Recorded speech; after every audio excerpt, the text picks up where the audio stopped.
Hello YouTubers and vansters, welcome to episode number 12 of my van build series, and today I'm going to be starting with the tongue and groove on my back doors.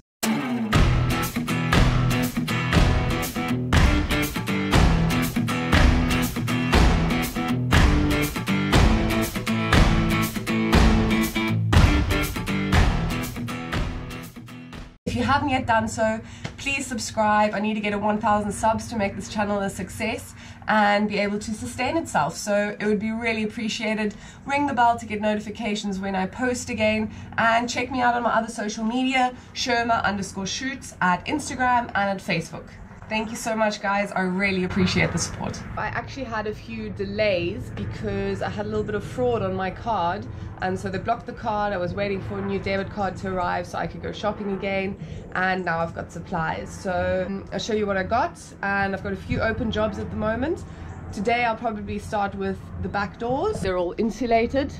But I want to get some tongue and groove on that. So I got some more tongue and groove, got some more Celotex, I got a sheet of marine ply, I've got my other window over there which is going into the sliding door, I've got my shower tray, I need to drill a hole through the floor for the drain and mount a tank under the van, other timbers to build framing. I want to start boxing this in. I still need to seal up these windows, so I've ordered that off eBay to get a bit more silicone around there and on the outside. So loads of jobs. So I got some spruce tongue and groove, 1.8 meters by 95 millimeters by 7.5 millimeters. This is actually interior tongue and groove, but because it's not going to be so exposed to the elements, I think it should be fine. And I'm also going to cover it with a protective material, so I think we should be fine with that. This product here, it's a clear product that's going to protect the wood from rot and from water, and it can be used before you paint it or before you stain it. So if I do decide to put another product on, I can do that anyway. So this is just kind of like a base protection that I'll put on first. I've gone for countersunk black screws. I think that's going to look really nice with the wood, and they are 25 millimeters long.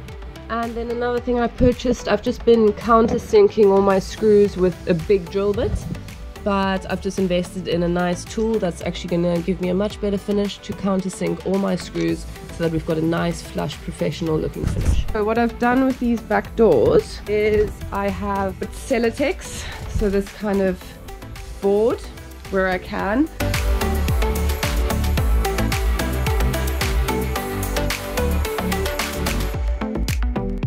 And into the gaps, I've just put earth wool.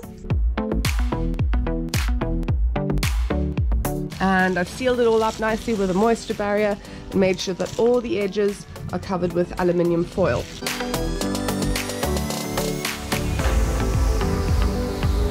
So that no moisture gets inside. I've gone right up to the edge with the foil, and I'm going to try and get as far as I can with the tongue and groove to this edge where the rubber seam is. So first of all, I'm just going to make sure that everywhere that this rubber seam is on properly. So I'm just going to tap it in a little bit. So what I've done as a starting point, I've just made a template for the whole door out of some of this moisture barrier, just because it's easy to work with. And I've just made sure that it doesn't touch any of the edges, that there's a bit of gap. It's not going to be like exact, I'm not going to work exactly to this, but it's just a starting point. So I'm going to be using this guy again to get the contour of the corners. When I got the van second hand, it had a bit of damage here, so we've just hammered this in a little bit to make sure it's nice and flat for the tongue and groove to go over. And then I'm just going to fill it up with a bit of this stuff. It says it's a wood filler. It's absolutely solid, rock hard. So we're going to put some of that on and prime it, and then that's good to go. Sanded that repair flat now. Actually looks pretty good. I'll slap some primer on there and eventually get some white paint. And yeah, that's pretty good. Hole is closed. And now it's all primed up and it looks pretty good. Alright, so what I'm doing now is I'm going to paint some of this product onto the inside of the planks.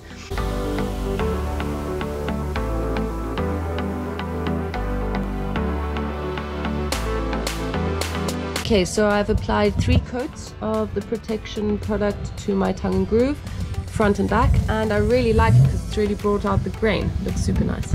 Starting to prepare my first planks. What I'm doing is I'm using this template as a guide to get the approximate shape. Then I'll cut the plank to size, and then I'm just going to put it on the door and make sure that it really does look good, and I'll just keep tailoring it until it's a perfect fit.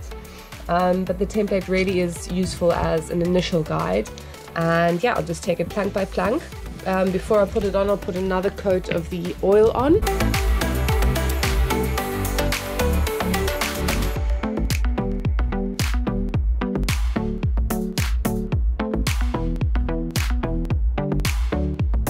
So these edges where the aluminium foil is sticking out, I'll just have to figure out what to do there.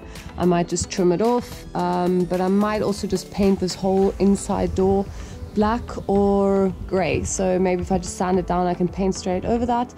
I might put a little bit of silicone up here just to prevent any water getting in. So I'll decide later how I'm going to finish off the edges, but I'll definitely find a nice solution that looks good.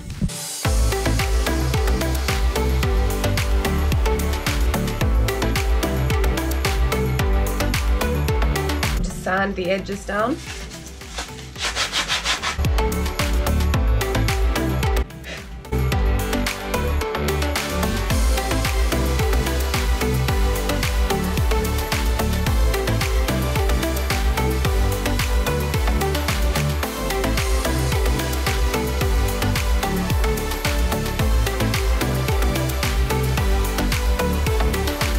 Let there be light.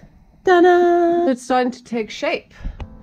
Looking pretty nice. I just got a bit of extra light in here so that I can film a bit better and actually see what I'm doing.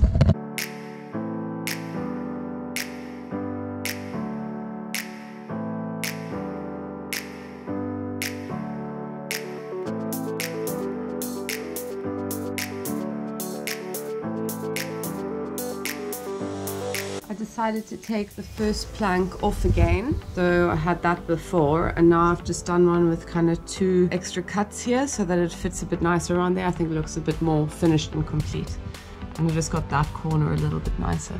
So that's basically this door done now. There are a few holes that I drilled and countersunk that didn't go through the metal, so what I'm going to do is I'm just going to put some dummy screws in here just so it looks complete.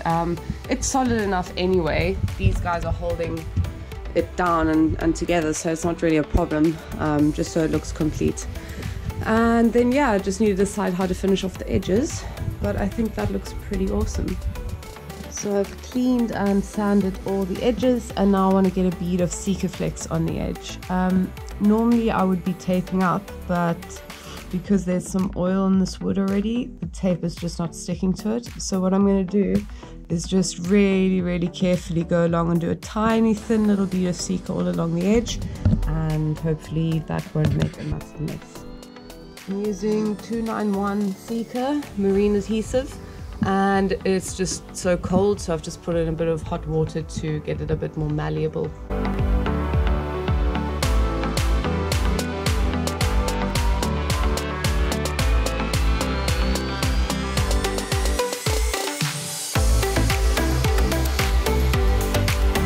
What I've decided to do is I'm going to paint all this black, so then you're not going to see this line anymore, and I think that'll look really good. And over here I've just done another little fill on this damage, and once that's dried I will sand that and paint that. Oh, it's freezing. Okay, so what I've done is I've painted this all nice and black with a metal paint, and you can barely see the repair I had done.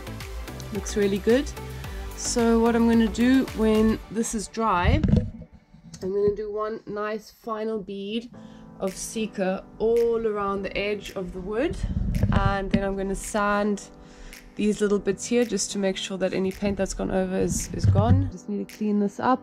I'll just wait till it's dry and then I'll sand it off. For one side I used about 3 packs of tongue and groove with a couple of planks spare. I still need to work on the edges a little bit, finishing off the trim and just tidying it up a bit, but I'm pretty happy with that. It's going to get a few more coats of protective oil as well, and then I still need to do the other side. That's only been insulated, so I just need to get some more tongue and groove now so I can start with this side. But yeah, so you need about 6 packs of tongue and groove to do both sides. If you guys are interested just to see what I've been using, check out my links down below.